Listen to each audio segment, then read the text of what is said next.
There's a lot of confusion about the difference between twins and compounds. What's so confusing about twins? Aren't they the same thing?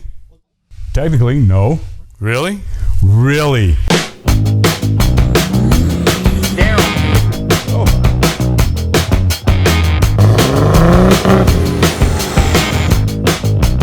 In our industry, It's common to call a compound a twin.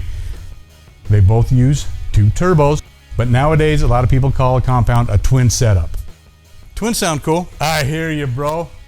Some people get a little heated, a little angry when you call a compound a twin. So what's the difference? Twins, they use two turbos about the same size, kind of like you and I, and they both get about half the exhaust gases. But that has nothing to do with you and I. Totally get the twin thing. But what about compounds?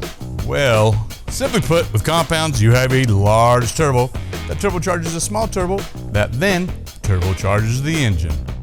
You see, compounds are like, well, they're like, oh, perfect, buddy.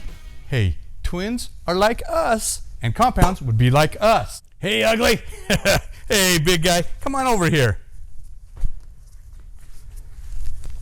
Mini DB, you would be like the smaller high pressure turbo, and I would be like the larger low pressure turbo.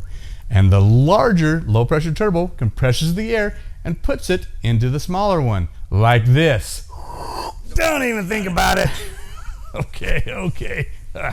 All right, the smaller turbo further compresses the air and puts it into the engine. So air goes into the big turbo first, and then the small turbo second, then into the engine. Exhaust goes into the small turbo first, and then the big turbo second, then out the exhaust pipe.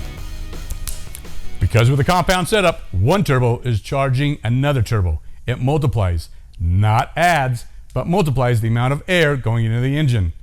Thus, it adds many extra air molecules into the system, bringing down your EGTs, increasing horsepower and torque across the entire RPM band. Whew! Hopefully now you know the difference between twins and compounds, and hopefully you understand why people sometimes say twins when they really mean compounds. Thanks for hanging out with us. Until next time, keep your truck cool. Oh, God, you kidding me?